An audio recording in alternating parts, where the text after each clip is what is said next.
Baik, selamat siang untuk para mahasiswa ya. Senang sekali siang ini ya kita kembali kedatangan Pak Hima ya. Nah, kita akan mendengarkan materi yang menarik nih dari Pak Hima terkait dengan gimana sih UI ya, dan teori dan implementasinya di industri. Nah, silahkan disaksikan, kemudian disiapkan pertanyaannya, PR-nya juga disiapkan ya. Mungkin ada pertanyaan dari Pak Hima, nanti akan disampaikan langsung. Waktu dan layar dipersilahkan Pak Hima. Baik, terima kasih Pak Rizwan. Saya mulai. Assalamualaikum warahmatullahi wabarakatuh. Waalaikumsalam warahmatullahi wabarakatuh. Selamat siang Pak Rizwan dan teman-teman sekalian. Semoga di siang yang UV-nya tinggi ini kita masih tetap semangat. Mungkin ngantuk-ngantuk dikit gak apa-apa, bisa ambil kopi atau pesan kopi dulu ya teman-teman. Oke, melanjutkan pertemuan kita minggu lalu, kita masih akan membahas terkait flow mengubah ide menjadi UI dan spesifiknya desain UI atau antarmuka yang siap dipakai di industri. Sebelumnya saya share screen dulu aja ya.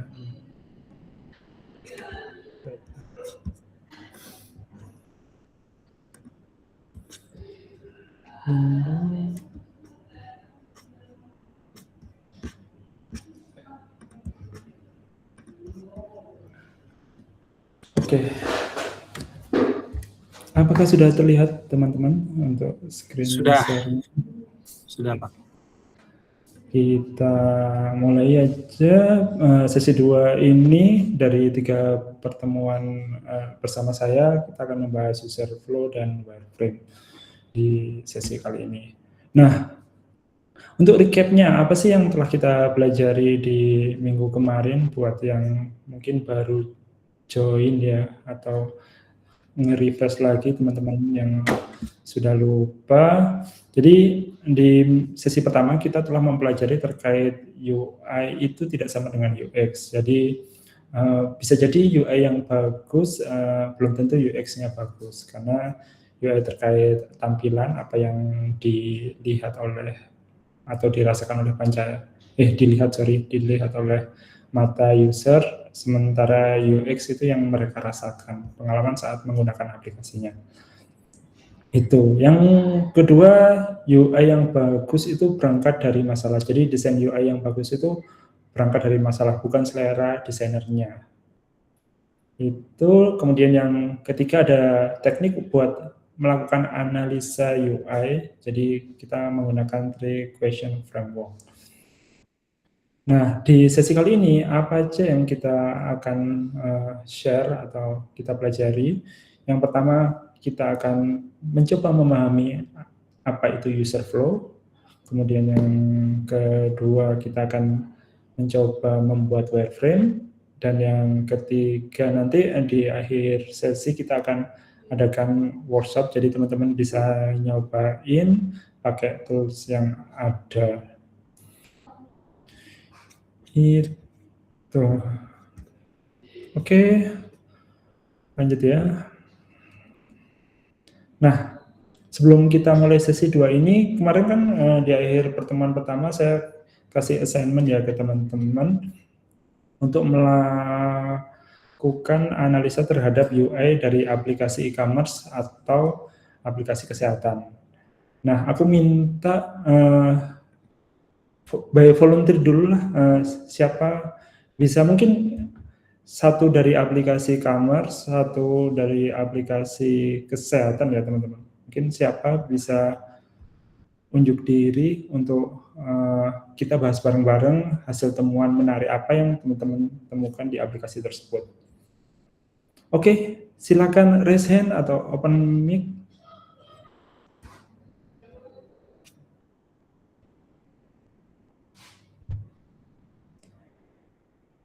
Pada ngerjain assignment-nya kan? Atau ada yang belum kah? Bisa ditunjuk Pak Hima? Tunjuk aja Pak. Oke, kalau bisa coba ajukan diri ya teman-teman, karena teman-teman sudah mahasiswa, jadi kesempatan itu diambil, bukan diharapkan datang ke kita. Oke, kalau misalnya belum ada yang mau mengajukan diri, coba deh Muhammad Nino. Halo, Nino.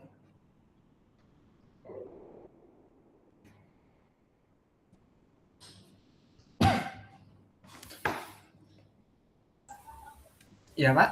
Iya. Halo Nino.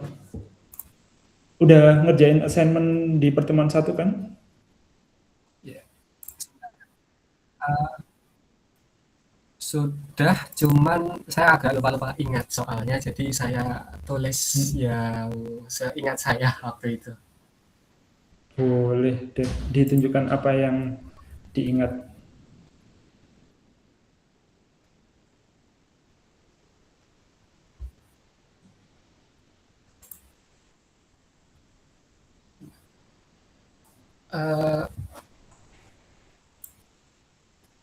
Perlu presentasi atau tidak, Pak?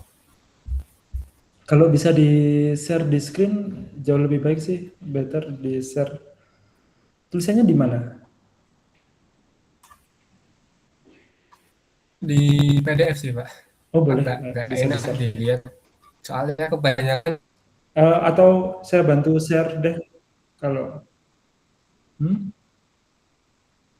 juga cuma Sorry agak putus-putus Nino. tulisan sih. Nggak apa-apa. Ya kita coba dulu deh.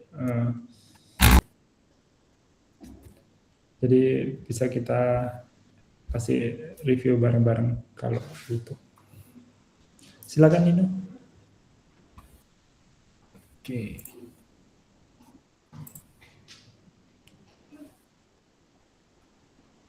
Aku perlu stop dulu ya.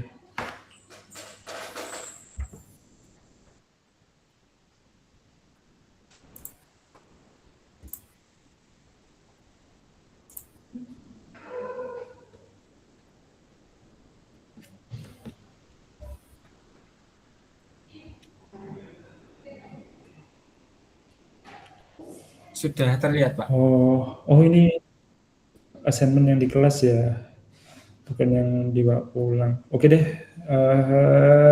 bentar.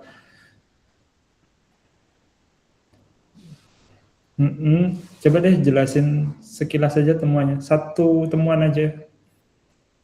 Jadi yang saya temukan di sini itu terkait kalimat bantu pencariannya ini, Pak. Saya merasa itu kayak menghabiskan tempat, dan juga kan karena ini sebagai kalimat bantu pencarian ya, saya rasa itu sudah cukup kalau dimasukkan ketika hanya di kolom pencariannya saja. Jadi munculnya itu memang pas kita ingin membuka pencarian. Karena kalau di sini juga kan tempatnya terbatas, yang bisa muncul juga terbatas juga, belum tentu yang ingin dicari orang juga. Salah satunya itu, Pak. Oke, ini yang dimaksud Nino placeholder apa sih? Iya, kalimat bantu pencarian itu yang atas itu ya, di yang Haris Hotel Iya, Pak. Convention atau yang bawah? Oh yang bawah Yang gitu ya. time zone Batu Malang ini, Pak. Oke deh. Oke, thank you Nino. Mungkin teman yang lain ya yang aplikasinya sesuai tugas akhir pertemuan yang aplikasi kesehatan atau e-commerce.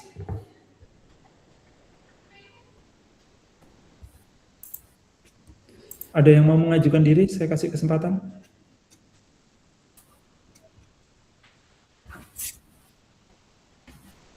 Oke, coba deh.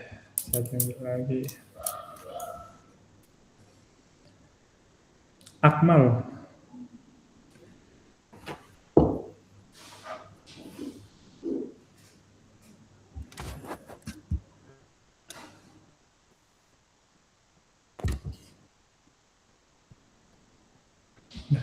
Muhammad Akmal.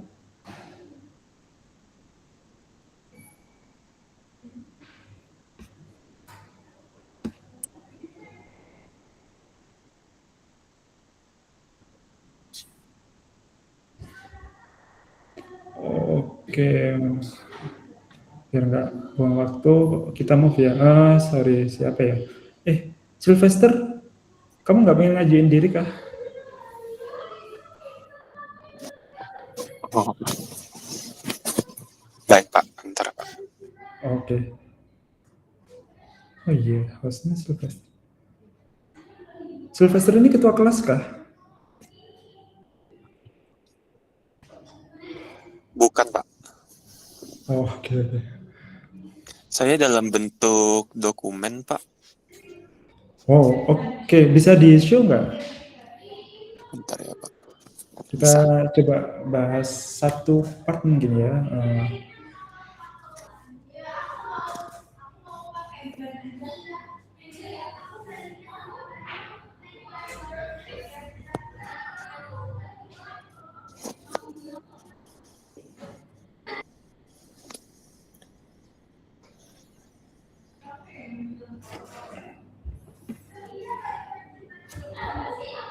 Apakah sudah terlihat Pak? Oke, silakan. Oke, jadi untuk permasalahan kemarin saya ngambilnya 3 masalah itu dari aplikasi e-commerce Pak. Untuk masalah di sini aku ngambilnya 3, itu homepage, kemudian halaman Shopee Food, dan juga ketiga itu di bagian halaman produk dan layanan.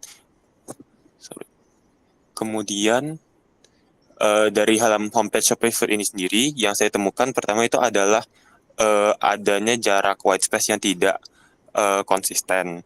Nah, dari situ itu menimbulkan secara halaman itu kelihatan tidak terlalu rapi gitu Pak. Jadi untuk solusinya mungkin bisa dibuat lebih konsisten dari jarak antar elemen seperti itu Pak. Nah kemudian untuk di halaman Shopee Food, masalah yang saya temukan itu adanya masalah di teks hierarki, terutama di bagian makanan dan harganya ini. Secara font itu sama, ukurannya juga hampir sama. Terus mungkin kurang ada penekanan di harga. Jadi secara kelihatan, secara kasat mata itu, secara teks hierarkinya menurut saya kurang. Jadi solusi yang saya tawarkan di sini adalah mungkin mengubah dari text weight-nya itu menjadi bold seperti itu Pak.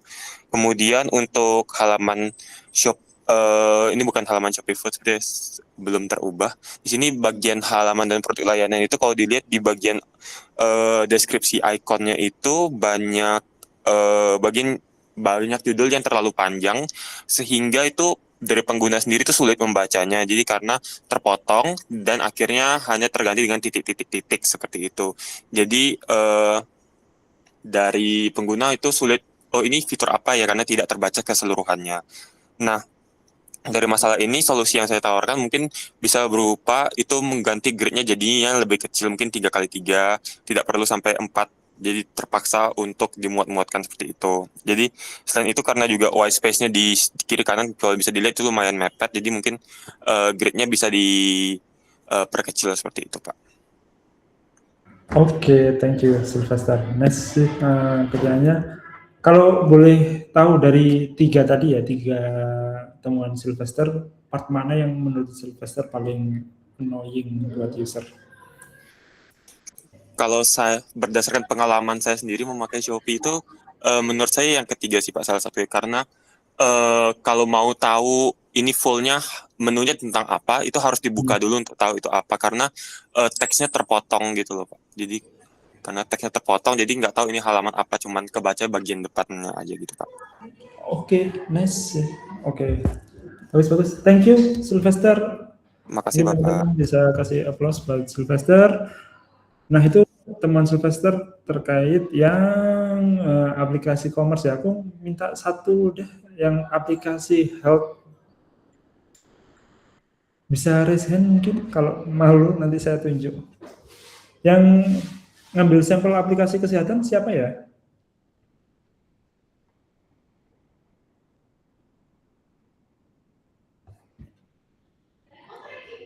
Ada yang angkat tangan?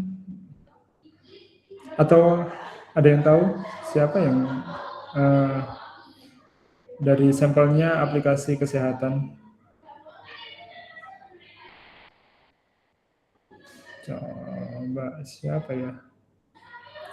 Teddy mungkin?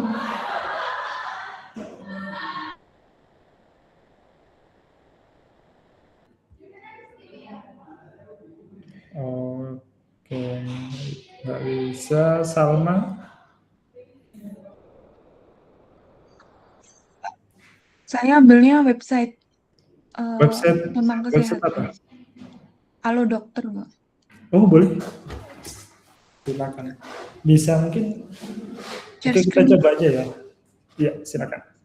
Bentar ya, Bapak.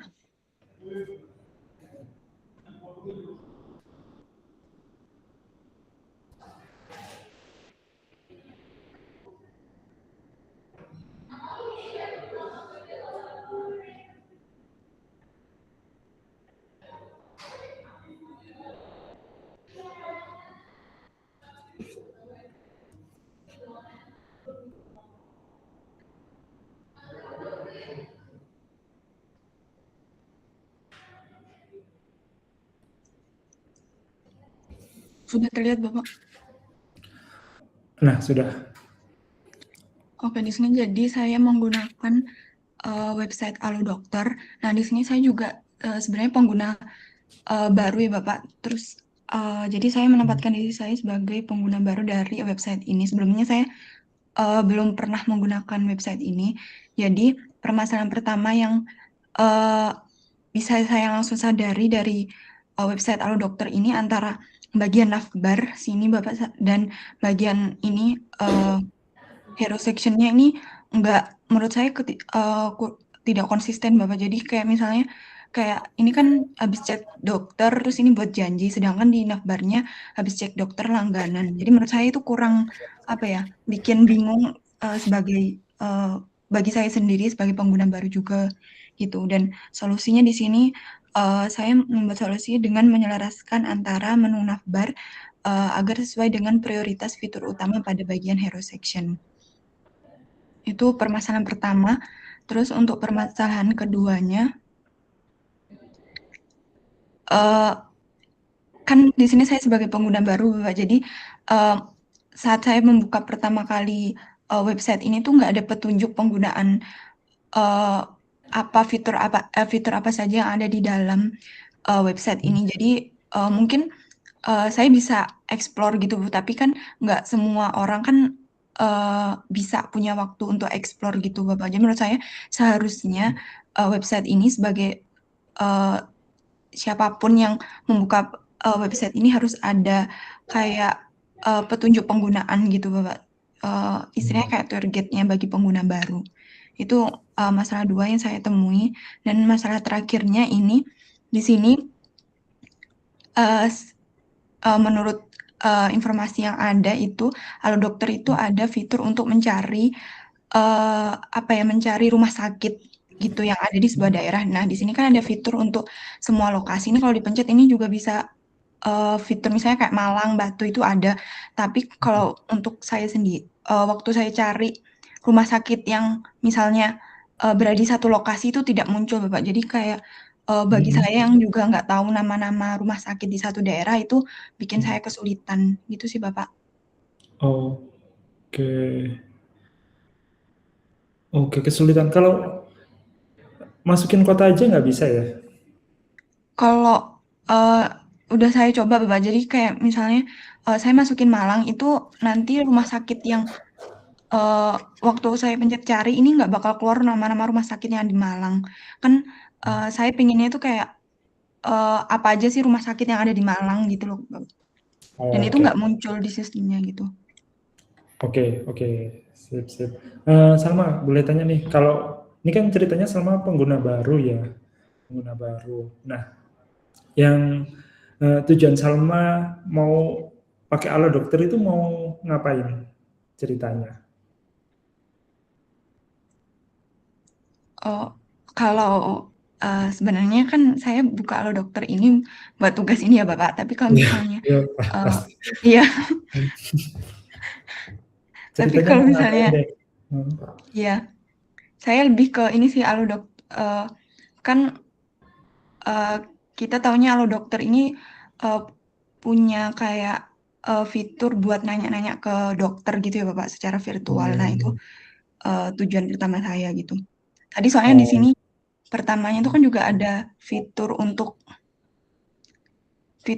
cek dokter. Nah itu. oke. Oke. Nah, dari sama pertanyaan kayak yang ke Sylvester tadi, dari semua temuan Salma ini, mana sih yang bikin Salma paling sebel mungkin? Yang bagian ini sih Bapak mencari lokasi untuk rumah sakit gitu. Iya. Kan saya di sini juga perantau, jadi nggak tahu rumah sakit yang ada di daerah Malang gitu kan Bapak. Oh, Nah, gitu. pantes. Oke. Oke, siap. Thank you, Salma. Terima kasih Bapak.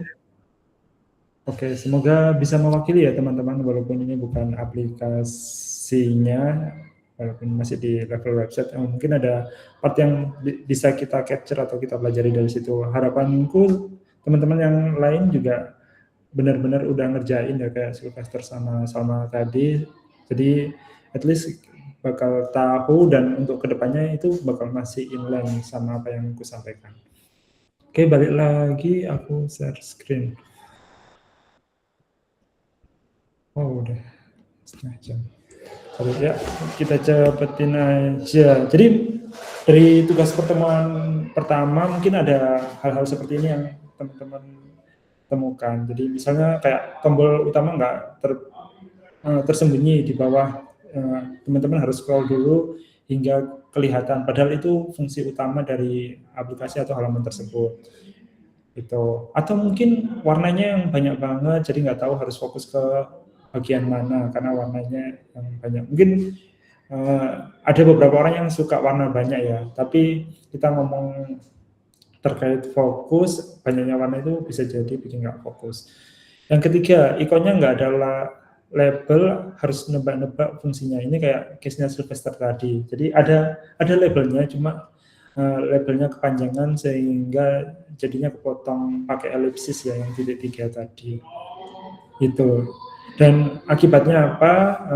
User harus nebak-nebak nih, ini fungsi apa, atau ya tadi kayak yang dilakukan Sylvester harus klik menu itu dulu baru tahu oh ini buat menu apa. Tuh, ada spacing antar elemen yang nggak konsisten atau terasa amburadul. Ini mungkin feel profesionalitas dari aplikasi bisa kerasa di sini. Seperti itu. Nah, ini contoh aja temuan yang aku harapkan bisa teman-teman dapatkan ya. Beberapa tadi mungkin sama kayak ini dengan pembahasan yang berbeda. Bisa jadi teman-teman juga menemukan temuan-temuan menarik yang aku mungkin nggak expect bakal teman-teman temukan. Itu. Nah, terkait temuan UI kelemahan UI itu bisa berakibat ke kayak tadi, mungkin sesimpel sebel aja atau merasa annoyed. Bisa jadi malah case parahnya orang keluar dari aplikasi karena ya misal contohnya Salma tadi, dia mau cari rumah sakit, ternyata nggak ketemu dan dia nggak tahu rumah sakit di Malang itu apa aja namanya. Sementara aplikasi minta kasih contoh rumah sakit di Malang gitu. Ya itu. Nah, kenapa sih UI di beberapa part UI di aplikasi tadi itu bisa gagal, atau mungkin di aplikasi lainnya atau yang bakal kita buat nanti, kenapa sih UI-nya bisa gagal? Hal ini bukan karena desainernya nggak berbakat, walaupun itu mungkin ya, tapi biasanya kesalahannya itu terjadi karena dua hal yang sangat umum ini. Yang pertama, kita loncat langsung ke visual. Jadi begitu kita diminta membuat aplikasi, kita buat desainnya. Nah, kita fokus kayak pilih warna, pilih font family, apa sih? Nah, mau pakai font yang apa catchy, atau kita malah sibuk cari ilustrasi atau gambar. Sebelum kita tahu ini aplikasi ini siapa yang bakal pakai dan gimana dia memakainya. Jadi akibatnya bisa jadi tampilan aplikasi kita itu terlihat cantik di mata kita minimal, tapi di mata user itu nggak bisa dipakai. Itu. Jadi jebakan yang pertama langsung loncat ke visualnya dan kita sibuk dengan membaguskan visual dari aplikasi kita tanpa tahu, tanpa berempati siapa user yang akan pakai aplikasi kita dan dia cara makainya gimana. Contoh, mungkin kita bikin aplikasi buat orang tua. Bentar. Harusnya ada di slide-ku. Oke. Unhide card. Contoh ini, aku kemarin nggak iseng-iseng, ini kejadian real. Jadi ceritanya ibuku butuh untuk mendapat untuk kontrol pasca tindakan ya di rumah sakit dan dokter tertentu. Nah, karena beliau menggunakan BPJS, maka yang digunakan untuk register pelayanan menggunakan aplikasi Mobil JKN. Ini aplikasinya BPJS. Jadi aku fokus ke 3 screen ini aja ya teman-teman. Yang pertama halaman utama. Halaman utama ini kalau bisa dibilang menunya banyak banget. Walaupun yang diakses user itu mungkin 1, 2, atau 3 fitur mostly. Tapi semua dimasukkan. Ini case-nya sama kayak, nggak sama, hampir mirip dengan case-nya Sylvester tadi, jadi banyak pilihan, walaupun yang dipakai mungkin antrean online ini. Mostly pakai aplikasi Mobil JKN ini buat antrean online. Yang pertama itu masalahnya, jadi terlalu banyak pilihan ini sehingga kurang fokus. Yang kedua, kan ceritanya mau antri online ya. Ini menunya ada ambil antrean. Nah, loncat. Ambil antrean ini karena belum login, diarahkan ke halaman login. Muncul pop-up seperti nomor 3 ini. Jadi, ternyata kalau belum login harus login dulu. Di part ini mungkin banyak dari kita yang menerima ya. Kalau mau daftar emang harus login dulu. Tapi sebenarnya itu bisa memotong case. Kalau misalnya ibuku nggak terlalu butuh untuk daftar melalui aplikasi JKN, misalnya anggap aja ini aplikasi commerce, di mana saat user mau memasukkan barang ke keranjang dia harus disuruh login, maka bisa jadi user udah balik itu, udah nggak mau pakai aplikasi itu untuk saat itu. Nah, masalah satu lagi saat login. Saat login pertama, loginnya pakai nomor KTP. Ini nggak tahu berapa dari kita yang hafal nomor KTP-nya, apalagi usernya ini mungkin orang-orang yang sudah berusia lanjut ya teman-teman. Jadi udah berusia lanjut, dia mau daftar dokter, dia harus menghafalkan nomor KTP-nya. Satu itu. Password ini oke ya, debatable untuk alasan keamanan. Cuma di beberapa case yang aku tahu, karena yang pakai Mobil JKN ini adalah orang yang sudah cukup berumur, mereka lupa passwordnya, kecuali gampang banget. Sementara password di sini cukup tricky ya, harus pakai huruf besar, ada huruf kecil, ada angkanya. Itu. Nah, yang menjadi sorotanku adalah CAPTCHA. Ini kelihatan nggak ya teman-teman? Contohnya CAPTCHA ini deh. CAPTCHA ini. Nah, CAPTCHA ini jujur buat aku cukup menyulitkan buat aku sendiri, apalagi buat orang-orang yang cukup berumur atau nggak biasa pakai gadget ya. Jadi CAPTCHA ini cukup menyulitkan, terus dia ada timeout-nya. Kalau nomor induk benar, password benar, CAPTCHA salah, dia akan dianggap gagal login, dan itu makan 1 kuota sampai maksimal 3 kali gagal login, maka akun kita bisa keblokir. Gitu. Jadi ini contoh UI yang damage, memberikan masalah untuk aplikasinya. Walaupun secara aplikasi dia berjalan dengan baik, tapi UI yang tidak tepat ini bisa memberikan masalah buat aplikasi, dan bisa dibilang itu UI yang gagal menurutku.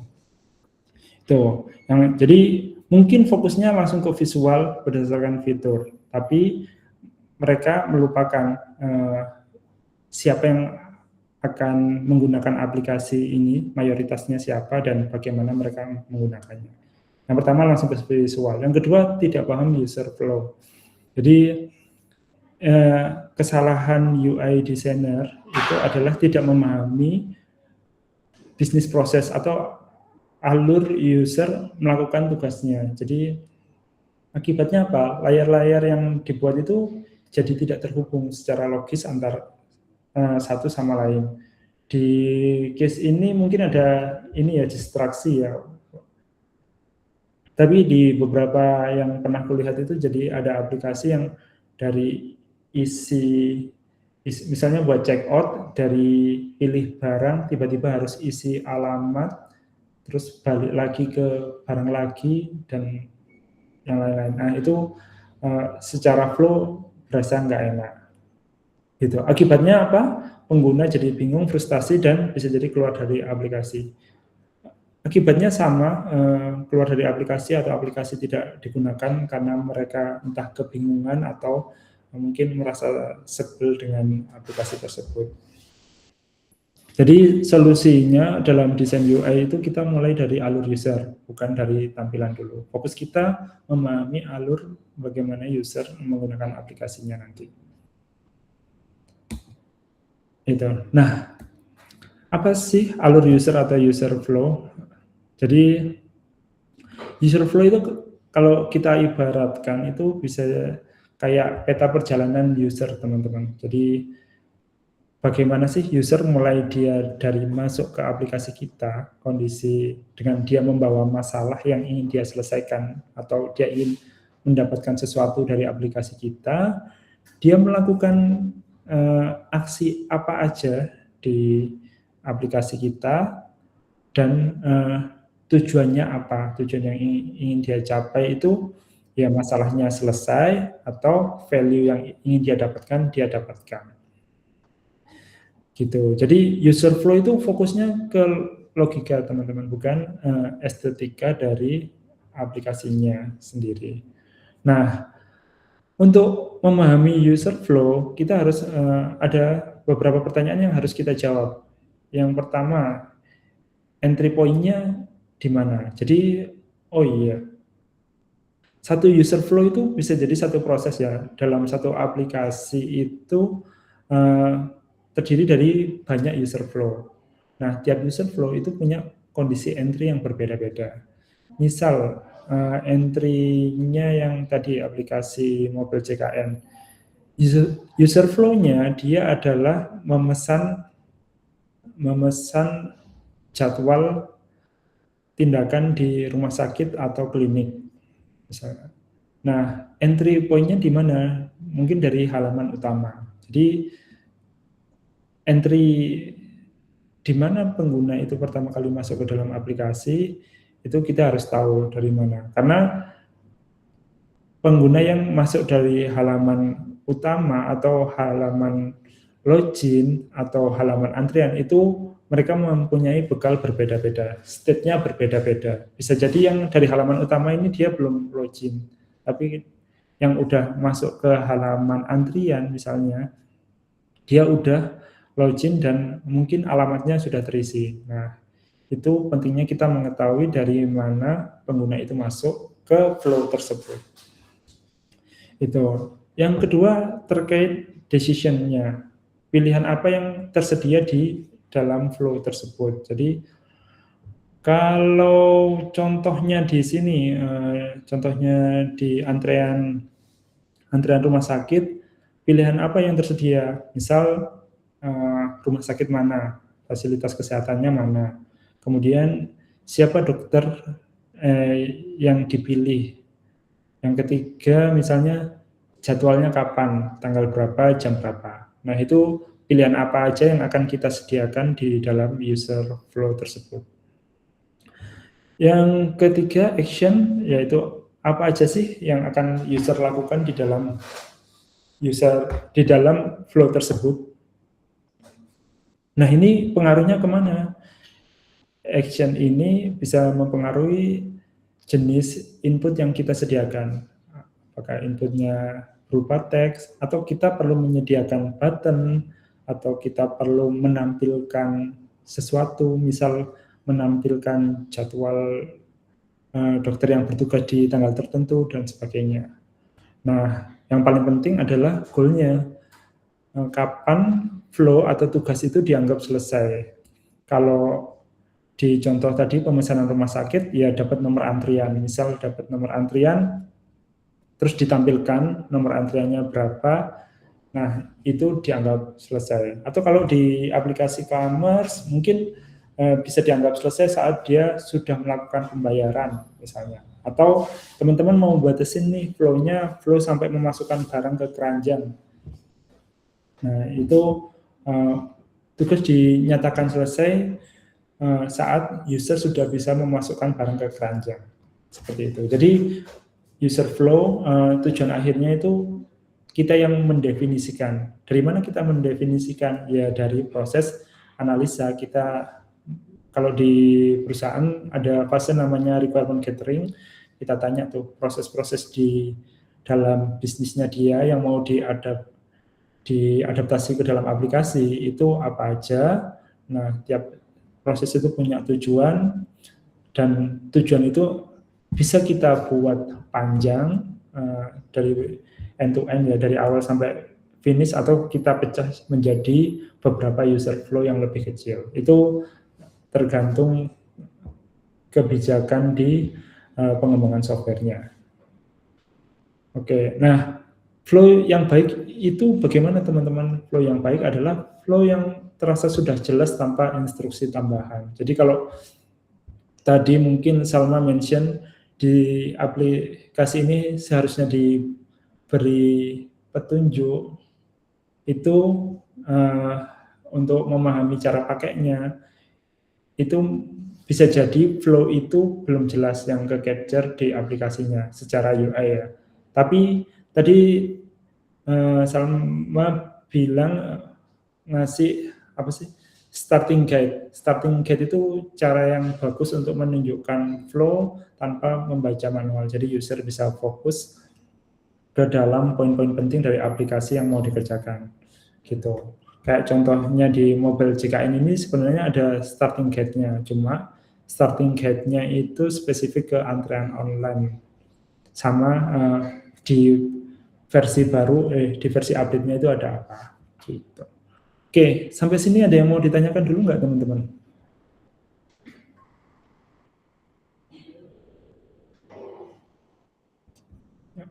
Di chat. Aman? Oke, kita lanjut ya kalau gitu. Nah, ini contoh nyata dari Booking Dokter. Mungkin kayak yang tak jelasin tadi. Jadi sama di JKN itu juga ada antrian rumah sakit atau antrian vaskes. Kita di sini ada 1, 2, 3, 4 note. Mungkin bisa jadi satu note ini mewakili 2 poin ya di dalam satu user flow. Yang pertama, user membuka dan mencari. Jadi untuk menemukan layanan yang dibutuhkan dengan mudah dan cepat. Kemudian user melihat dan memilih mungkin layanan dokternya apa, apakah dia butuh layanan kesehatan gigi, kesehatan mata, atau yang lain. Kemudian dari situ ada pilihan dokternya, misal pilih dokter gigi, siapa dokter gigi yang sesuai dengan dia. Nah, kemudian ada fase namanya jadwal, step jadwal dan konfirmasi. Jadi setelah milih dokternya, pilih jadwalnya, terus apakah available seperti itu, kemudian dia melakukan konfirmasi, telah sepakat untuk memilih jadwal tersebut dan selesai. Ini proses dasarnya untuk booking dokter kalau di aplikasi apa ya, Halo Dokter ya. Nah, di sini mungkin kita melihat hanya 4 langkah ya, 4 step dari flow booking dokter. Tapi di tiap step ini, di tiap antar titik atau node ini, ada peluang user keluar atau bingung.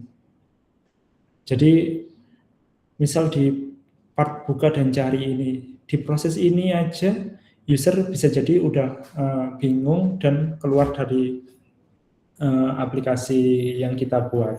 Nah, tugas desainer atau orang yang bertanggung jawab terhadap UI desain aplikasi tersebut adalah mengamankan setiap perpindahan antar poin ini sehingga user bisa sampai di tujuan akhir di flow tersebut dengan baik. Nah, di part mana aja flow bisa putus? Kalau di case yang booking dokter tadi, ada 3 titik yang secara umum sih bisa dibilang rawan. Kalau yang pertama, hasil pencarian terlalu umum. Nah, ini mungkin kayak contohnya Salma tadi, tidak menemukan rumah sakit yang sesuai atau nggak ada filternya. Jadi bisa jadi kita cari dokter di aplikasinya, dokter yang ditampilkan semua dokter. Misalnya kita harus cari dokter berdasarkan nama, padahal nggak semua orang hafal nama dokter tersebut, kayak gitu. Atau ya tadi nggak bisa milih daerah tertentu, misalnya nggak bisa milih kota Malang, atau pas kita ketik Malang nggak muncul dokter yang di kota Malang. Nah, ini bisa menyebabkan user kebingungan dan tidak menemukan apa yang dia cari sehingga usernya keluar. Yang kedua, di part pemilihan jadwal. Kan kalau di aplikasi misal kayak JKN tadi ada kemungkinan di jadwal tertentu, dokter tertentu itu sudah full book. Atau kalau di e-commerce, di barang tertentu, varian tertentu sudah habis, sudah sold out. Nah, ini bisa jadi fatal kalau di aplikasi tidak menyediakan solusi alternatifnya. Jadi, misal barang udah sold out, ya udah, aplikasi selesai di situ. Bayangkan kalau aplikasi ngasih, oh barang ini sold out, tapi kamu masih bisa loh pilih barang-barang yang mungkin relate sama yang kamu pilih, atau barang yang sama tapi di toko yang berbeda. Di case dokter juga bisa begitu. Dokter ini full book di hari Selasa siang misalnya. Kamu bisa book dokter ini di hari Selasa sore atau di hari Rabu pagi misalnya. Nah, dengan adanya alternatif itu, user bisa jadi nggak keluar dari aplikasi. Sehingga sebaliknya, kalau tidak adanya alternatif saat user stuck, maka dia akan merasa frustasi dan keluar dari aplikasi. Yang ketiga, konfirmasi yang membingungkan. Ini sering terjadi juga ya teman-teman, terlalu banyak langkah, misalnya di pesan dokter harus ngisi form yang panjang, milih jadwal, harus pilih dokternya lagi, pilih jamnya, atau mungkin di case saat sudah pilih jam, ternyata dokternya nggak bisa, itu harus balik ke step sebelumnya, pilih jam lagi, misalnya, oh jam nggak bisa, harus pilih vaskes lagi, kayak gitu. Nah, part-part yang seperti itu bisa membingungkan user dan akhirnya user jadi batal. Contoh lain, prosesnya cepat, jadi di depan baru login, tiba-tiba user habis pilih dokternya ya, misalnya pilih dokter, user tiba-tiba harus memasukkan kartu kredit atau membayar. Nah, ini bisa jadi ragu juga, walaupun mungkin beberapa proses membutuhkan kayak deposit di awal atau bagaimana. Contoh yang kayak gini tuh biasanya di subscription ya, kalau di aplikasi misalnya AI model kita mau pakai mereka, belum kita disuruh mengisi kartu kredit walaupun mereka menawarkan free trial.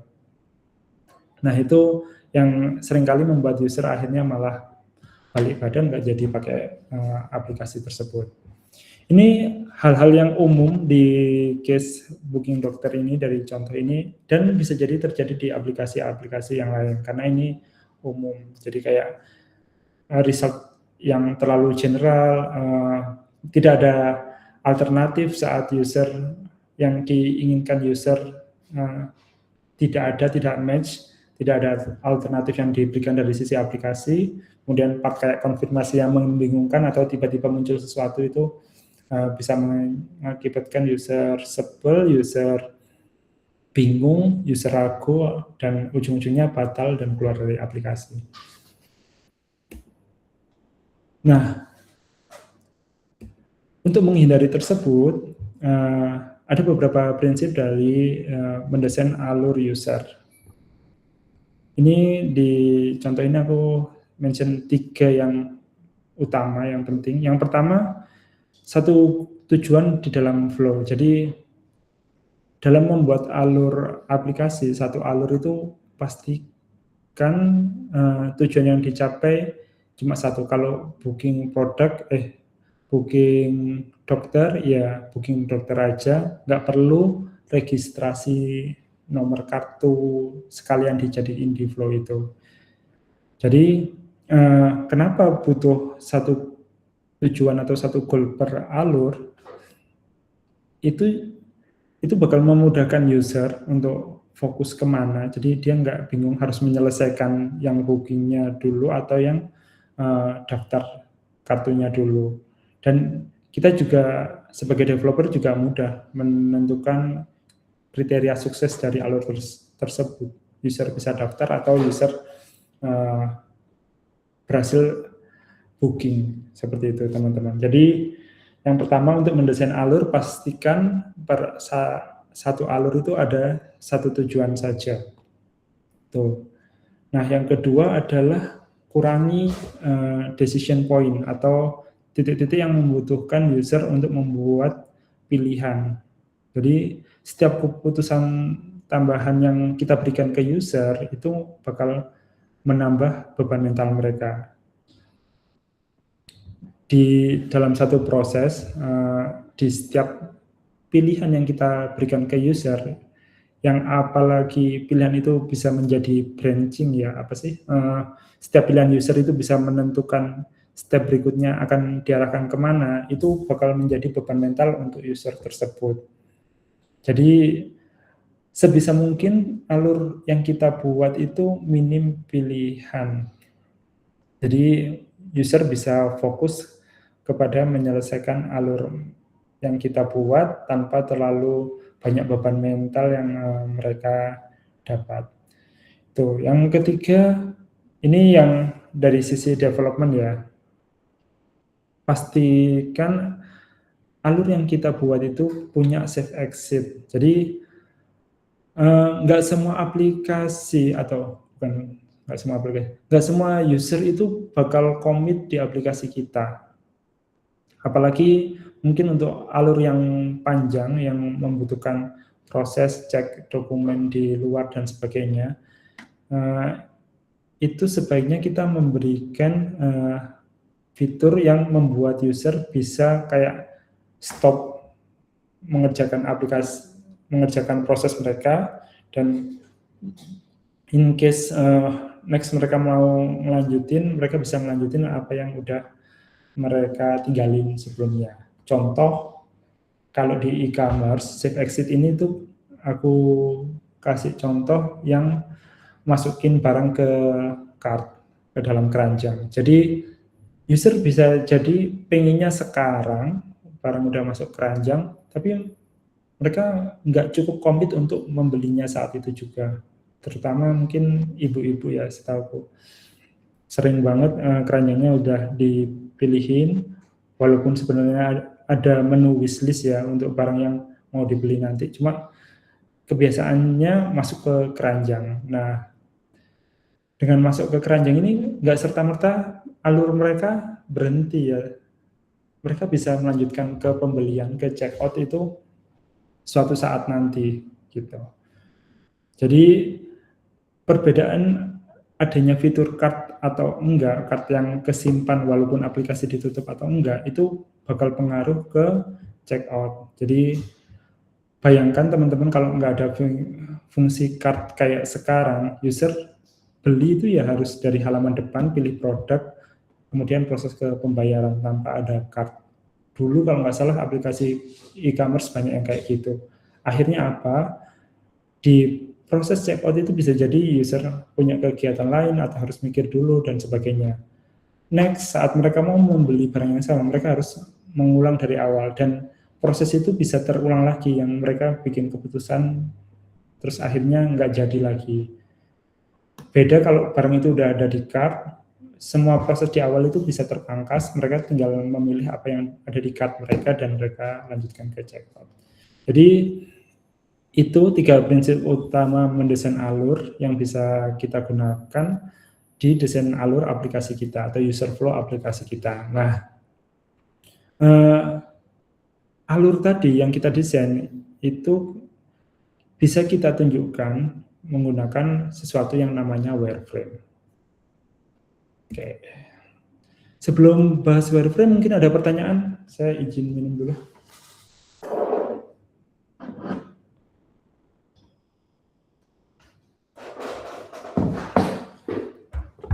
Ada yang mau ditanyakan? Enggak, teman-teman?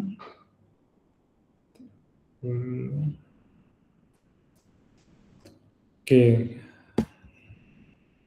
Nanti tanya ya kalau ada yang bingung atau kecepatan. Oke, aku lanjutin ke wireframe dulu ya. Apa itu wireframe?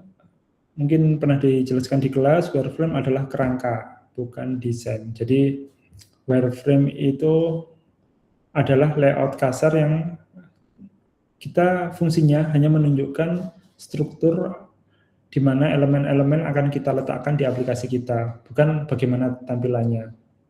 Jadi fokus dari wireframe itu sendiri itu kayak di dalam screen kita atau di dalam flow itu isinya apa aja sih yang harus diakses oleh user. Bisa jadi informasi atau bisa jadi input yang user harus memasukkan data atau button yang user harus melakukan aksi apa gitu. Nah, kenapa menggunakan wireframe kok nggak pakai desain yang aplikasi langsung jadi? Itu karena fungsi dari wireframe itu kita pingin validasi sih. Apakah struktur dari UI ini logis apa enggak? Udah sesuai dengan alur user apa enggak? Bukan ke apakah tampilan kayak gini itu bakal cantik apa enggak. Itu ada fasenya sendiri nanti. Kayak gitu. Nah, wireframe itu kriterianya kurang lebih seperti ini. Biasanya nggak ada warna, hanya abu-abu. Terus nggak ada font dekoratif, nggak ada gambar-gambar atau ilustrasi yang nyata, yang real. Misalnya kita bikin aplikasi dokter, nggak ada gambar foto dokternya misalnya, atau aplikasi e-commerce nggak ada gambar foto produknya, dan sebagainya. Jadi hal-hal tersebut emang disengaja supaya fokus kita yang desain UI itu lebih fokus untuk menunjukkan flow dari aplikasi, bukan dari tampilan aplikasi itu nanti seperti apa. Nah, wireframe sendiri itu ada banyak level ya. Ini kalau biasanya ada low fidelity sama high fidelity. Biasanya di kantor ngelompokinnya kayak gitu aja. Cuma sebenarnya yang umum ada 3. Yang pertama low fidelity itu. Low fidelity ini kayak versi paling buriknya dari wireframe. Sering banget dipakai di awal-awal di awal-awal analisa kebutuhan atau analisa alur dari aplikasi. Biasanya dibentuk dalam sketsa tangan. Kalau meeting langsung kita bawa kertas itu paling enak pakai tangan ya dulu, atau dalam kotak-kotak kasar. Jadi ada aplikasi, mungkin di Google ada Google Draw, atau aplikasi desain lain yang bisa kita akses. Low fidelity wireframe itu bisa pakai kotak-kotak kasar. Nah, ini gunanya untuk ideasi awal kayak yang tak jelasin barusan. Kemudian untuk eksplorasi singkat. Jadi kira-kira di alur ini itu komponennya itu bakal isinya apa aja. Nah, low fidelity ini karakteristiknya bisa diselesaikan dalam hitungan menit, teman-teman. Jadi emang tujuannya biar cepat jadi dan cepat ditunjukkan. Itu kalau aku selain di meeting pakai low fidelity itu buat brainstorming diri sendiri sih. Jadi bisa kebayang nanti alur aplikasi secara tampilan komponennya apa aja gitu.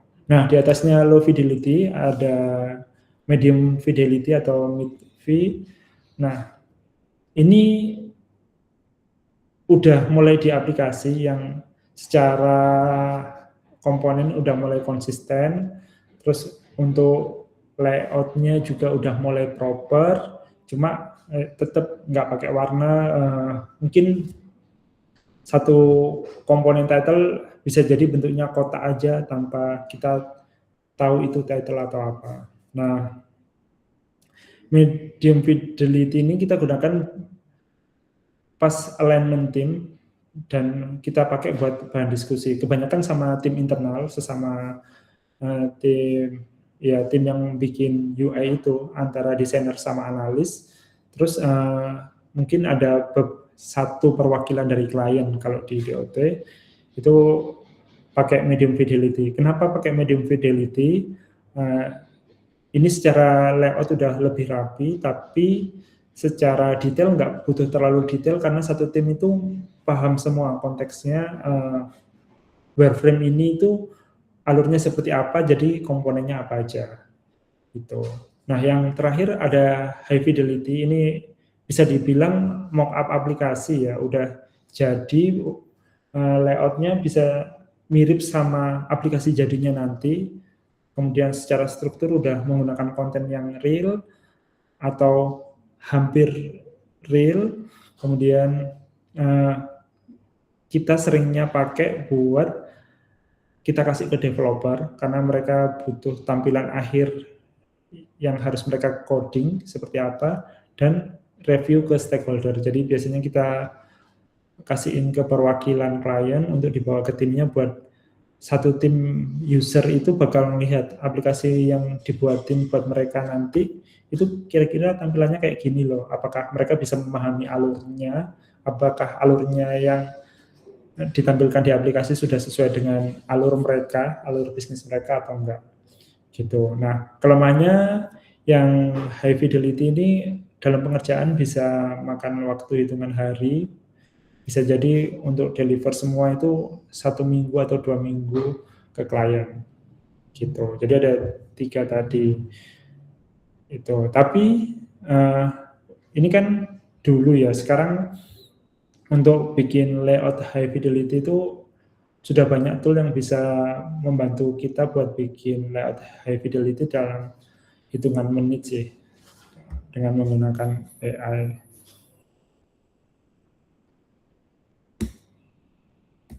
Nah, oke. Terus di mana kita bisa bikin wireframe? Kalau yang low fidelity kita bisa pakai kertas atau apapun ya. Intinya sebagai untuk toolsnya bebas, kita pakai apapun, mana yang familiar sama kalian dan kalian bisa nyaman gunakan itu pakai aja. Gitu. Cuma di sesi kali ini aku ingin share kalau di kantor sekarang mostly pakai Figma. Dulu mungkin untuk low fidelity ada aplikasi namanya Balsamiq ya, cuma secara fitur sekarang udah ada di Figma dan konversi dari low fidelity sampai high fidelity itu ada di Figma semua. Jadi mostly sekarang wireframing pakai Figma di kantorku. Itu.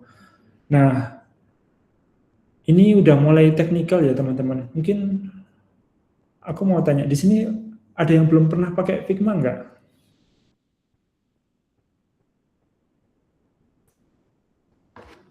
Oh. Di kelas sudah pernah diajari Figma kah, teman-teman? Sudah, Pak. Oke. Kalau boleh tahu sampai mana ya Pak Rizwan? Overview aja Pak. Oke, sudah pernah nyoba ya berarti teman-teman?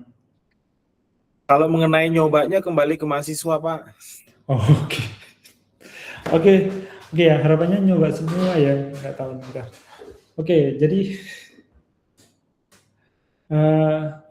ada beberapa poin mungkin yang praktikal share ya untuk bikin wireframe di Figma. Sebenarnya teman-teman bebas, namanya juga wireframe, apalagi low fidelity, asal kalian bisa pahami itu aman. Kalau medium fidelity, high fidelity, karena tujuannya bakal di-share dengan orang lain, pastikan orang lain paham. Nah, tipsnya secara teknis untuk di Figma-nya, yang pertama gunakan yang namanya frame. Bentar, saya mau share, ada nggak ya di sini? Teman-teman, aku cari Figma yang bisa di-share.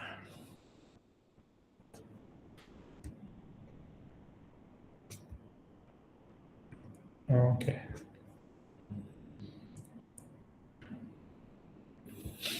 Nah, ini yang dimaksud frame tadi. Jadi ini kelihatan nggak ya teman-teman yang di sebelah kiri? Ini nama layernya. Nah, komponen ini namanya frame. Sebenarnya kita bisa kok pakai square biasa, kotak biasa di sini. Cuman kenapa disarankan pakai frame? Karena frame ini itu saat desain UI kita jadi nanti, frame ini itu menggambarkan dimensi screen dari aplikasi kita. Jadi waktu kita drag itu behavior desain kita itu bakal kelihatan kalau kita pakai frame ini. Yang pertama itu ya, gunakan frame. Jadi kita bisa pakai rectangle biasa, cuma pakai frame ini bakal mendukung clipping. Misal ada gambar yang melebihi frame, itu kita taruh di kanan, ya dia akan ke clip karena sesuai lebar layar lah intinya. Terus auto layouting tadi, kayak tadi aku geser-geser lebar layarnya, beberapa komponen ngikutin lebar layar, dan ini yang penting sih, export yang benar. Jadi dengan kita pakai frame, kita waktu export image jadi aset, itu secara ukuran udah benar. Gitu. Semoga bisa dipahami apa yang ngomongin barusan. Nah, yang kedua, aktifkan auto layout. Jadi kalau teman-teman, jadi tujuannya dulu deh, auto layout ini saat tadi kayak ukuran layar berubah, dia akan menyesuaikan lebar layar.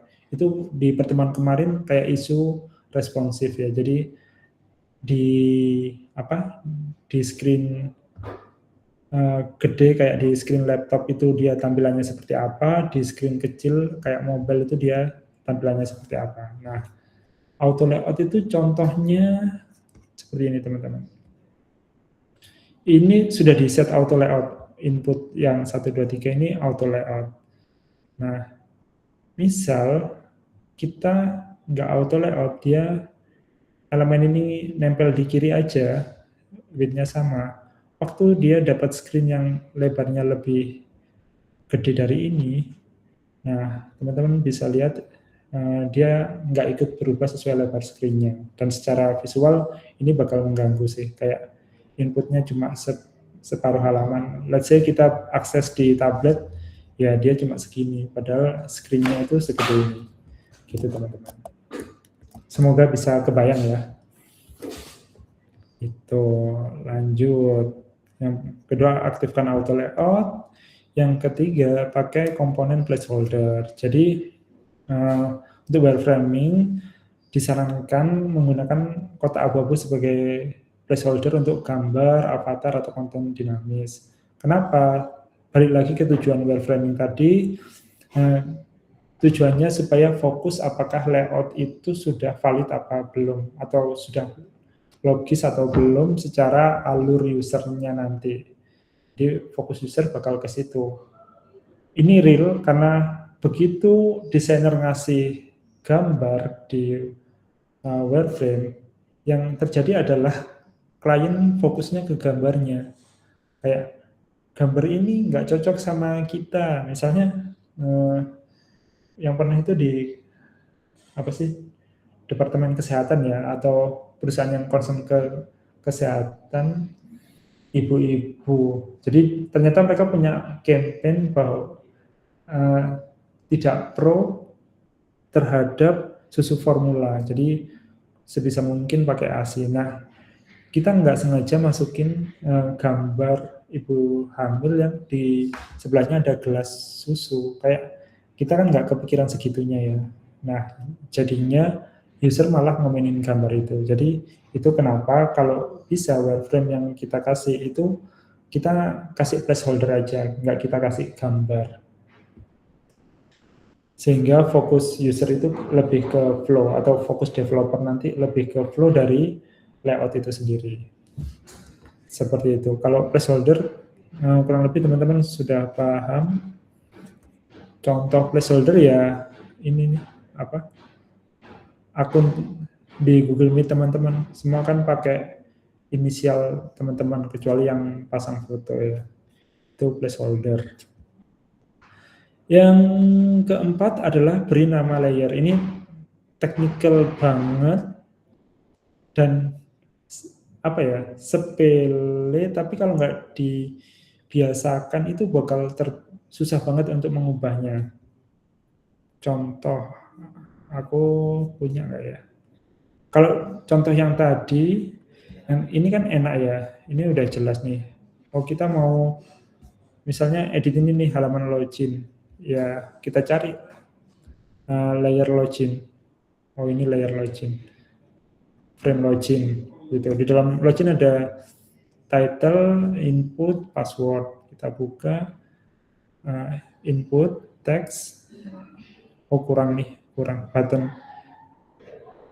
text jelas. Gitu. Contoh lain ada nggak ya yang aku punya berantakan? Oh, enggak. Nah, contoh ini deh. Di contoh ini namanya grup 22, grup 21, rectangle 5, grup 20. Ini buat aku aja yang desain ini, bisa jadi aku kelupaan ini yang mana ya, walaupun sebenarnya bisa diklik di sini ya, cuma itu bakal mengganggu banget. Padahal desain ini nanti kita bisa jadi kolaborasi sama orang lain, dengan desainer lain. Kalau di case DOT itu bisa jadi satu aplikasi ini, satu project yang desain lebih dari satu orang, belum ke developer. Kalau misalnya ini nama itemnya rectangle ini kita ekspor, itu nama filenya ya bakal rectangle 5 gitu. Coba kalau kita udah ganti misalnya hero section gitu ya, itu kalau ke export ya bakal jadi hero section kayak gitu. Tuh, jadi pemberian nama ini masalah buat kebanyakan orang, buat developer atau desainer ya. Tapi begitu kita udah terbiasa memberikan nama di setiap layer, itu bakal sangat memudahkan kita di belakang nanti pas ekspor atau editing atau kolaborasi sama orang lain. Itu tips wireframing di Figma. Sisanya teman-teman bisa explore kayak bikin shape, kotak, bikin input itu tinggal masukin shape dan teks dan sebagainya. Harusnya udah pernah dikasih overview-nya di kelas. Oke, sampai sini ada yang mau ditanyakan nggak teman-teman?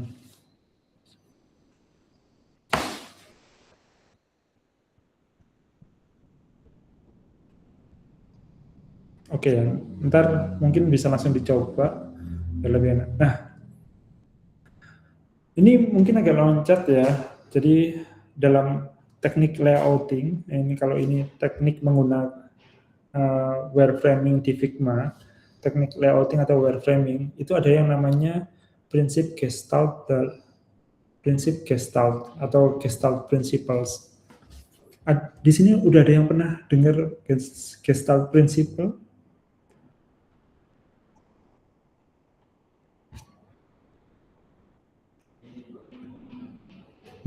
Oke. Belum. Oke.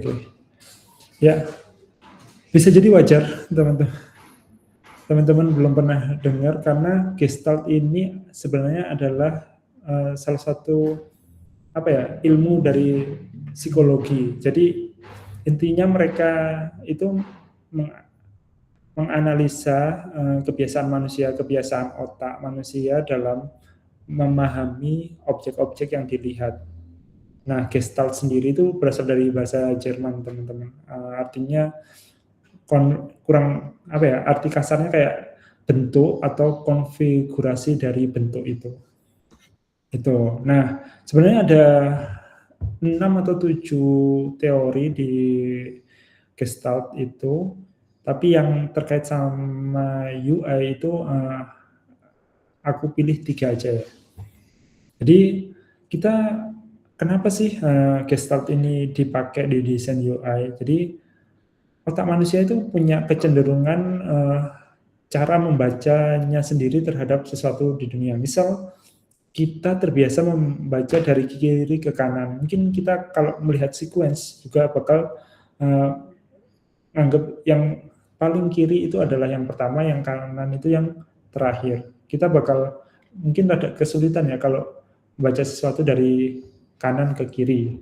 Kecuali teman-teman Arab misalnya yang biasa baca tulisan Arab. Nah, Gestalt itu mengadopsi kebiasaan itu secara psikologi untuk desain UI yang tujuannya menghasilkan desain yang orang natural aja melihat desain itu kayak ya naturalnya gini.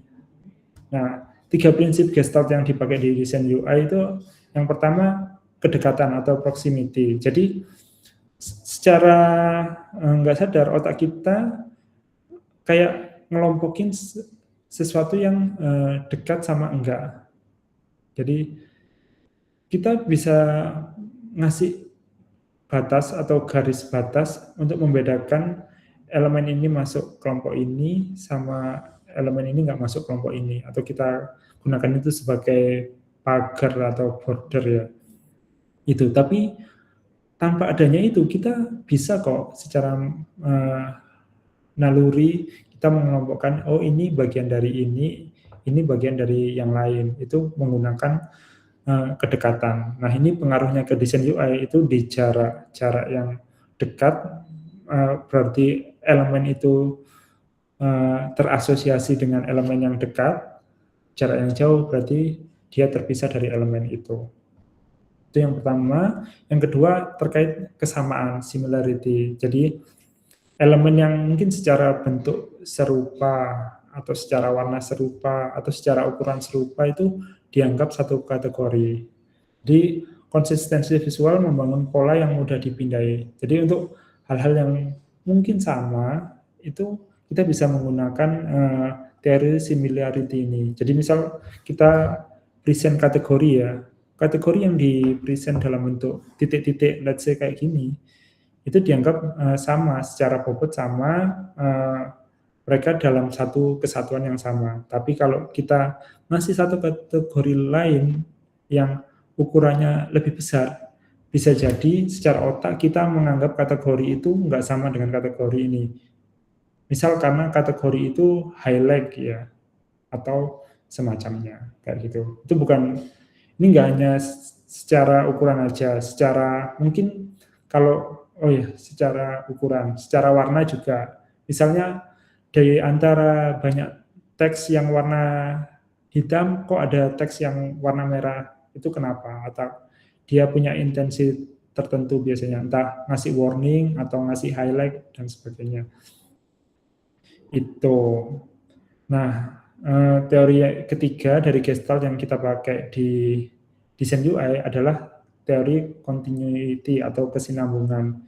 Jadi kayak yang tak mention di awal tadi, mata kita secara naluri itu membaca dari kiri ke kanan, dari atas ke bawah. Jadi kebiasaan ini bisa kita gunakan untuk mendesain alur di aplikasi kita, mendesain layout-nya sehingga user ke direct tuh. Jadi kalau dia harus dari sini ya ke sini, enggak dari sini tiba-tiba loncat ke atas atau scroll ke samping. Nah, kayak gini teori kesinambungan ini yang bisa kita pakai, kita terapkan dalam desain UI yang baik. Jadi saya ulangi lagi 3 prinsip Gestalt yang sangat berguna di desain UI adalah teori kedekatan, kesamaan, dan kesinambungan. Nah, dengan kita pakai ini, karena ini terkait dengan kebiasaan manusia, kita bisa membaca tanpa berpikir. Jadi gunanya ya tadi, desain aplikasi yang user pakai tanpa berpikir. Tuh. Ini tambahan aja untuk wireframing terkait ini ya, aplikasi Gestalt dalam layouting. Kita mengenal adanya sistem grid point. Tujuannya ya dapat konsistensi tadi, untuk similarity dapat, terus secara proximity juga dapat ini. Nah, kalau teman-teman ada yang pernah pakai kayak Bootstrap atau Tailwind atau InDesign atau ya desain UI yang umum ya, UI komponen yang umum, desain yang umum kita lihat di internet itu mereka rata-rata udah pakai sistem grid point. Sistem grid point ini kayak kita menerjemahkan satu layar itu dibagi jadi berapa section gitu. Jadi misal 8 grid point ya dibagi menjadi 8 kolom, 8 kolom yang tiap kolom memiliki jarak ke kolom lain berapa, terus dia memiliki jarak ke isi dari kolom tersebut berapa, dan tiap komponen bisa mempunyai jarak tersendiri antar komponen lain dalam satu kolom yang sama. Nah, penggunaan 8 kolom ini untuk desain satu komponen itu bisa jadi dia menggunakan hanya satu kolom, bisa jadi lebih dari 2 kolom. Kayak untuk seperempat layout dia akan menggunakan 2 kolom. Untuk setengah layout halaman dia akan menggunakan 4 kolom dan sebagainya. Kayak gitu. Gunanya apa? Pas misal kita punya aplikasi yang bakal dipakai di HP sama di web, di desktop, di laptop. Di HP kita bisa bilang aplikasi kita secara tampilan dia makan 8 kolom. Tapi di desktop mungkin komponen ini dia akan cuma makan 2 kolom, komponen lain 4 kolom dan sebagainya. Ini bakal memudahkan di desain karena sudah konsisten, tapi juga memudahkan buat developer karena developer begitu tahu nilai ini konsisten, dia akan menggunakannya dalam variabel sehingga sangat memudahkan dalam implementasi. Itu aku lanjut, udah mau jam 2. Oke, nah gimana kita mengubah alur dari aplikasi, alur user ke dalam wireframe? Ada cara yang kita bisa pakai. Yang pertama adalah pilih satu tas saja dari alur tersebut. Jadi gunanya agar kita bisa menentukan goal-nya apa. Jadi pilih satu tugas yang spesifik dan ingin diselesaikan. Misal kayak tadi melakukan booking dokter. Yang kedua, identifikasi screen yang dibutuhkan. Jadi untuk task tersebut, kira-kira kita bakal melewati screen apa aja. Bisa jadi untuk booking dokter, screen pemilihan dokter, pemilihan rumah sakit, pemilihan jadwal, pemilihan jam, dan sebagainya. Kemudian konfirmasi dan lainnya. Nah, setelah itu, untuk setiap screen yang kita identifikasi tadi, kita melakukan wireframing untuk setiap screen-nya. Jadi di dalam screen itu kita bisa tahu nih, di dalam satu screen bakal ada berapa banyak komponen sih yang harus apa ya, diinteraksi sama user, yang akan berinteraksi dengan user, dia harus ngisi berapa field, ngeklik berapa button atau melakukan berapa pilihan dan sebagainya. Itu bisa menentukan apakah screen yang dibuat itu sudah cukup atau harus dipisah menjadi beberapa screen lagi. Itu semua ada keputusannya secara logis. Nah, yang terakhir pastikan setiap screen tadi memiliki koneksi logis. Jadi tiap layar terhubung satu sama lain, mulus, dan user dapat bergerak dari satu screen ke screen lain untuk menyelesaikan pekerjaan mereka dengan seamless, nggak pakai bingung, dan bisa selesai tasnya. Gitu. Contoh alert wireframe untuk aplikasi booking dokter tadi. Nah, ini aku zoom bisa kelihatan ya. Jadi pertama bisa pilih vaskesnya, fasilitas kesehatannya. Kalau aplikasi kita bisa punya akses ke map buat dapat lokasi user, itu bakal memudahkan filtering. Jadi misal Kota Malang, ya udah dari awal udah ditampilkan di Kota Malang aja. Itu bakal membantu banget. Kemudian yang kedua, dari flow ini dilanjutkan setelah memilih vaskes, memilih jadwal misalnya hari apa, kemudian anggap aja dokternya udah terpilih, user nggak bisa pilih dokternya, berikutnya dia memasukkan data, nama pasien bla bla bla, atau dia bisa login baru dapat nomor antrian. Nah, yang menarik kenapa loginnya ditaruh di belakang, bisa jadi karena bisa jadi pas pilih vaskes ini dia nggak ada vaskes terdekat, jadi dia harus cari dulu vaskesnya. Atau pas pilih jadwal ternyata di jadwal tersebut nggak available, dia harus cari jadwal yang lain, konfirmasi dan sebagainya. Nah, kalau tempat udah cocok, jadwal udah cocok, baru user disuruh commit dengan melakukan login, sehingga antrian bisa dibuat untuk user tersebut secara spesifik. Ini contoh dari wireframe aplikasi JKN tadi ya teman-teman, yang versi improvement dari temuan kelemahannya tadi. Kurang lebih seperti ini aplikasinya sekarang di waktu harusnya 40 menit, cuma kita sekarang punya 30 menit. Waktunya teman-teman praktek. Teman-teman bisa pakai Figma. Punya akun Figma semua belum ya? Kalau udah explore. Harusnya punya ya. Ntar mantap. Nah, jadi gini, untuk prakteknya yang nggak tahu, semoga bisa kita bahas di pertemuan ini sedikit. Yang pertama, buat peta user flow berdasarkan fungsi utama dari aplikasi yang teman-teman pilih. Bisa jadi aplikasi yang, kalau usahakan yang kemarin ya, yang kemarin udah teman-teman ambil screenshot, terus teman-teman udah temukan kelemahannya apa. Nah, coba cari satu flow yang punya tujuan mau ngapain, terus buat user flow-nya.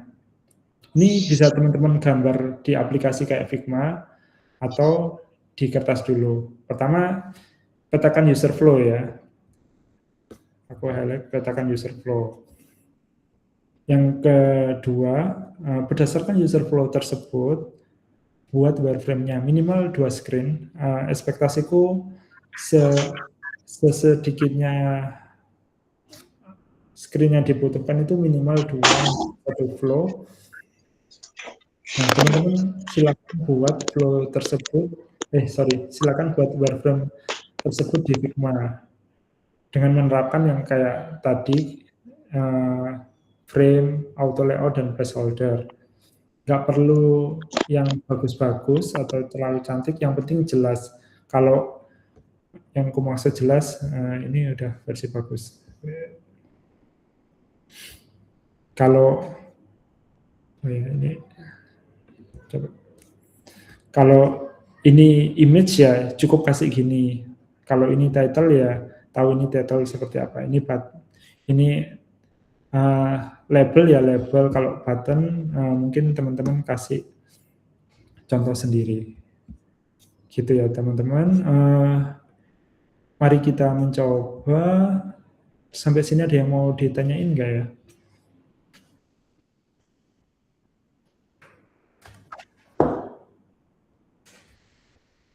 Oh boleh. Aku share dalam bentuk PDF ya.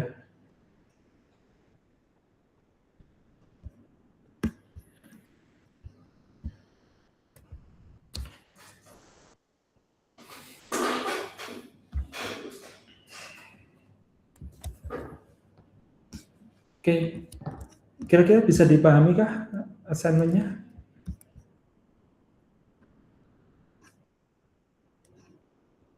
Ada yang mau ditanyakan teman-teman?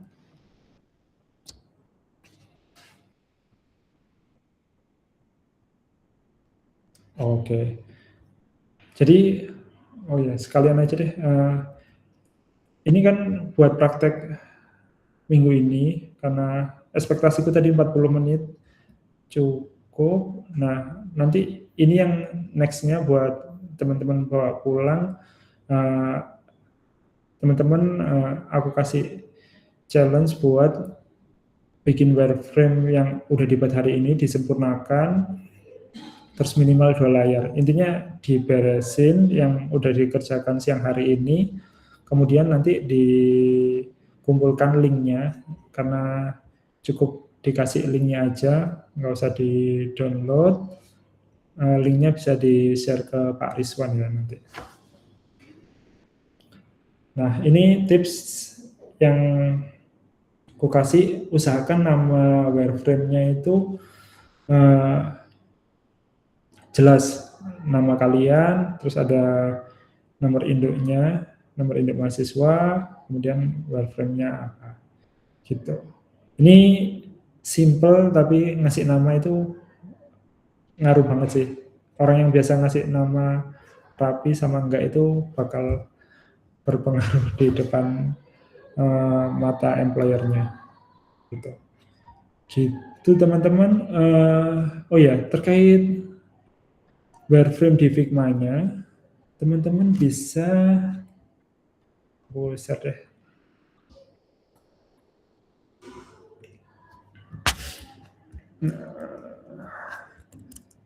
Teman-teman bisa cari di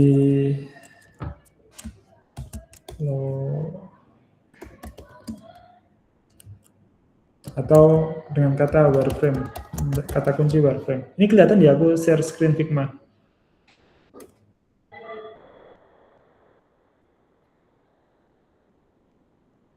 Semoga kelihatan.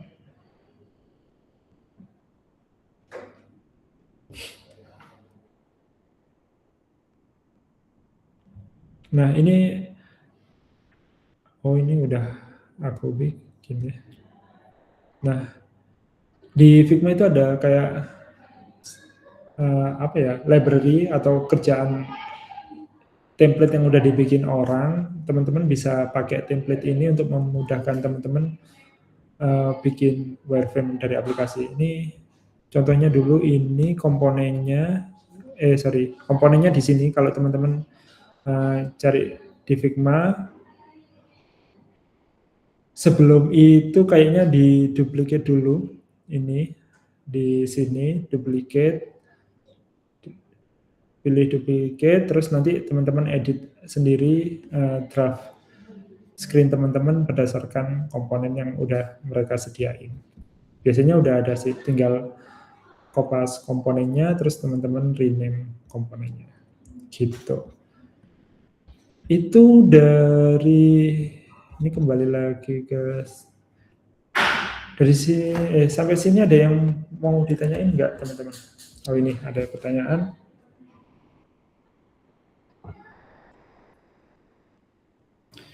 Apakah desainer lebih sering mengikuti wireframe secara penuh atau dapat melakukan improvisasi saat tahap UI design? Mungkin Fitri bisa jelasin nggak ya yang dimaksud Fitri dengan lebih detail? Baik Pak, terima kasih. Jadi sebelumnya saya itu mau tanya, biasanya kalau dalam implementasi di dunia nyata atau dari dunia kerja gitu ya, apakah desainer itu lebih sering mengikuti wireframe yang udah dibuat di awal? Nah, gimana kalau ternyata di tengah-tengah desain gitu ada tata letak yang ataupun penempatan yang masih kurang sesuai gitu Pak? Apakah diperbolehkan gitu untuk melakukan perubahan dan juga penyesuaian wireframe-nya yang dari awal kita buat tadi? Terima kasih. Oke, thank you Fitri untuk pertanyaannya. Ya, di prakteknya ya bisa, jawabannya ya bisa. Jadi kalau di case DOT ya, wireframe itu yang desain tim analis dengan desainer. Bisa jadi cukup analis saja atau dengan desainer. Nah, wireframe-nya dapat dari mana? Ya tadi memahami alur dari aplikasi. Misal tadi untuk flow booking ya, oh flow booking itu nanti gini, usernya cerita kayak gitu. Nah, dari analis dan desainer itu menerjemahkan, oh kalau gitu nanti berarti proses booking user itu entry point-nya di mana, user bakal ngelakuin action apa aja, terus bisa dianggap mereka mencapai tujuan kalau sudah ngapain. Makanya dibuat desain wireframe-nya. Itu yang disepakati di awal. Nah, kapan wireframe itu bisa berubah? Kalau misalnya di tengah jalan ternyata ada flow yang setelah melibatkan user misalnya departemen lain atau departemen terkait, oh flow ini udah nggak butuh. Misal di awal user harus masukkan KTP, ternyata KTP itu udah otomatis kalau user login pakai email perusahaan, dia udah dapat KTP-nya. Misal kayak gitu ya Fitri. Jadi input di desain yang tadinya harus menginputkan nomor KTP bisa jadi nggak menginputkan nomor KTP. Atau secara proses bisnis berubah tuh flow booking itu nggak pesen rumah sakit, pesen jadwal dulu baru pesen dokter, tapi dibalik pesen dokter dulu baru pesen jadwal. Nah, itu yang mengakibatkan desain UI berubah berdasarkan wireframe. Gitu sih. Cuma sebenarnya proses itu tuh sama. Kita kayak ngubah wireframe-nya lagi, kemudian jadi desain yang baru dengan wireframe yang versi update-nya tadi. Jadi intinya seperti itu. Kalau yang dimaksud wireframe awal dan desain akhir beda itu bisa jadi dan sering banget terjadi, tapi sebenarnya teman-teman perlu pahami yang diubah itu nggak cuma desain akhirnya aja, tapi ya definisi wireframe-nya, definisi alurnya tadi juga ikut berubah di wireframe update-nya. Kayak gitu, Fitri. Semoga menjawab ya. Baik Pak, terima kasih. Sama-sama. Yang nggak boleh itu desainernya ngide, bikin input sendiri tanpa ada apa, terus dia tambahin ini ya biar lebih keren, biar lebih secure atau apa, tanpa disepakati oleh stakeholder atau pemangku kepentingan, itu hukumnya haram kalau di kita. Gitu. Oke, aku tadi mau upload PowerPoint-nya ya.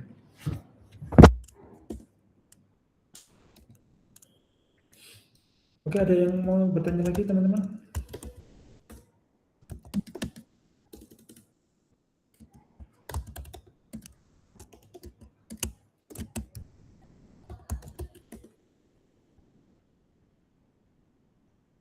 Oh, nggak bisa upload file ya di sini.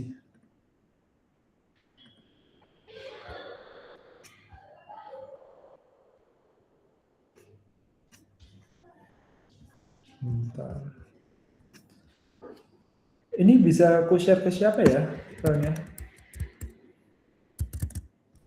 Oh, saya titipin ke Pak Rizwan, bolehkah Pak? Boleh Pak. Tugas ini ya Pak ya? Slide untuk pertemuan minggu ini Pak. Oh iya Pak, pertemuan minggu lalu juga ya Pak? Oh iya, oh iya, kemarin belum ya? Belum. Baik Pak.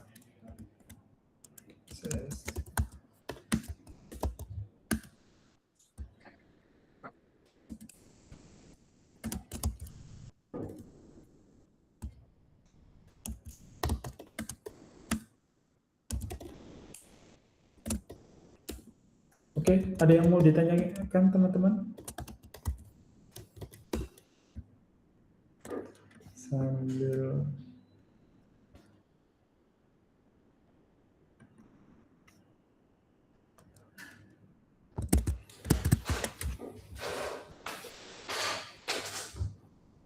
untuk tugasnya udah jelas semua ya. Jadi dari aplikasi yang teman-teman analisa kemarin, kan teman-teman dapat temuan, dari temuan itu teman-teman bisa dapat saran, nah nanti teman-teman explore satu flow dari screen tersebut atau dari fungsi tersebut. Nah, flow itu teman-teman terjemahkan ke dalam user flow dan ke dalam wireframe. Minimal wireframe-nya 2 screen gitu. Nah, wireframe-nya bisa dibikin di Figma. Kemudian untuk tugas nanti yang dibawa pulang dari wireframe tadi, teman-teman bisa kasih catatan singkat kenapa sih elemen-elemen tersebut ada di situ. Gitu. Misal contohnya kayak tadi, kenapa halaman login ada di screen keempat misalnya. Seperti itu teman-teman. Bisa dipahami ya, semoga. Oke. Ini berarti kita bahas di pertemuan selanjutnya aja. Semoga time manajemennya lebih bagus saya minggu depan. Jadi bisa kita bahas dan teman-teman bisa lebih proaktif. Jadi di awal sesi kayak minggu ini kita akan, kalau bisa teman-teman ada yang volunteer menunjukkan hasil karyanya, karena lumayan ya waktunya, 1 minggu. Terus nanti kita bahas apa yang teman-teman rasakan saat mencoba desain UI itu, dapat kesulitan di poin mananya. Nah, kita coba kasih solusi bareng-bareng teman-teman. Itu kalau nggak ada pertanyaan, boleh saya tutup kah Pak Rizwan ya? Boleh Pak. Oke, sampai ketemu minggu depan. Key point dari minggu ini, yang pertama untuk desain kita fokus ke flow dulu. Kita harus paham alur proses bisnisnya, user kita siapa. Nah, itu yang akan kita jadikan dasar untuk membuat desain UI yang aplikatif. Sekali lagi, di industri itu desain UI itu aplikatif. Teman-teman desain UI yang bagus, nggak bisa di-coding itu percuma. Bisa di-coding tapi nggak bisa dipakai user itu juga percuma. Itu. Yang key point kedua adalah buat wireframe untuk menjelaskan. Jadi ini demi menunjang key point pertama, kita pakai wireframe. Kenapa pakai wireframe? Supaya membantu kita berpikir secara logis dan menjelaskan alur di aplikasi ke dalam bentuk komponen ke entah tim kita, entah ke calon user dan sebagainya. Dan dengan wireframe kita bisa lebih fokus karena kita nggak ke distract sama warna, font, ilustrasi dan sebagainya. Key point yang ketiga sama, bagus di mata desainer tidak selalu bagus di mata user. Jadi dengan memahami alur kita bisa mendeliver item yang sesuai dengan karakteristik user sendiri, dengan behavior mereka dalam menyelesaikan tugasnya. Itu untuk sesi kali ini. Kita ketemu insya Allah minggu depan. Jadi kita coba dari wireframe UI yang kita buat hari ini, kita coba nanti gimana sih implementasinya ke dalam bentuk desain UI dan aplikasi. Kurang lebih begitu. Terima kasih.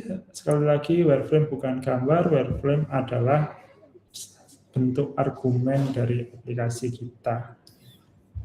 Kurang lebihnya demikian. Saya mohon maaf kalau ada yang kurang. Sampai ketemu lagi minggu depan dengan semangat yang lebih banyak lagi teman-teman karena pertemuan terakhir. Jadi semoga dari sesi sharing saya yang 3 minggu ini teman-teman bisa dapat sesuatu lah.